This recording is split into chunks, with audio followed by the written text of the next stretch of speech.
पेशवा चौक ते लक्कडकोट पूल झाला धोकादायक। पेशवा चौक ते लक्कडकोट पूल दुरुस्त करा। मराठा महासंघाचे जिल्हाध्यक्ष अरविंद देशमुख यांचे आमदार अर्जुन खोतकर महानगरपालिकेकडे मागणी। आज दिनांक 20 सप्टेंबर रोजी सकाळी 11 वाजता मिळालेल्या माहितीनुसार जालना शहरातील शेकडो वर्षापूर्वीचा पेशवा चौक ते लक्कडकोट हा पूल धोकादायक झालाय।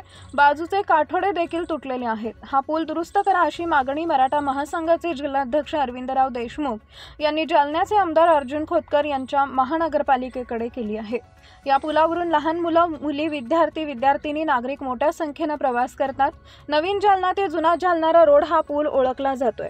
मस्तगड ते मुक्ता बिल्डिंग दोन्ही पूल नवीन तयार करण्यात आले। तशाच पद्धतीने पेशवा चौक ते लक्कडकोट पूल तयार करावा अशी मागणी मराठा महासंघाचे जिल्हाध्यक्ष अरविंदराव देशमुख यांनी जालन्याचे आमदार अर्जुनराव खोतकर महानगरपालिका प्रशासनाकडे केली आहे। लक्कडकोट ते देहडकरवाडी कसबा पेशवे चौक नवीन जालना जुना जालना जोडण्यात जाणारा शेकडो वर्षा आधीचा हा शास्त्री पूल 3 दिवस आधी पण पूर्णपणे रोडवरून वाहून असं पाणी गेलं होतं। कालही रात्री पाणी रोडपर्यंत आलं होतं।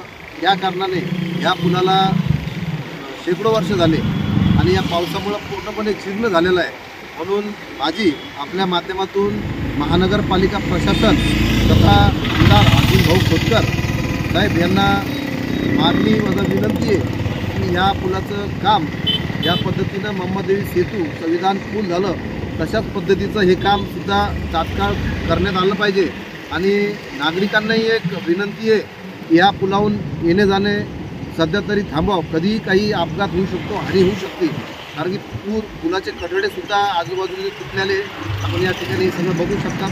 म्हणून माझी पुनश्च विनंती मराठा महासंघाच्या वतीने जिल्हा प्रशासन, महानगरपालिका प्रशासन आणि आमदार अर्जुन भाऊ खोतकर साहेब यांनी ह्या गोष्टीची तात्काळ दखल घ्यावी व येणाऱ्या काळात कुठलीही हानी घडू नये म्हणून आत्ताच जर दखल घेतली तर योग्य राहील।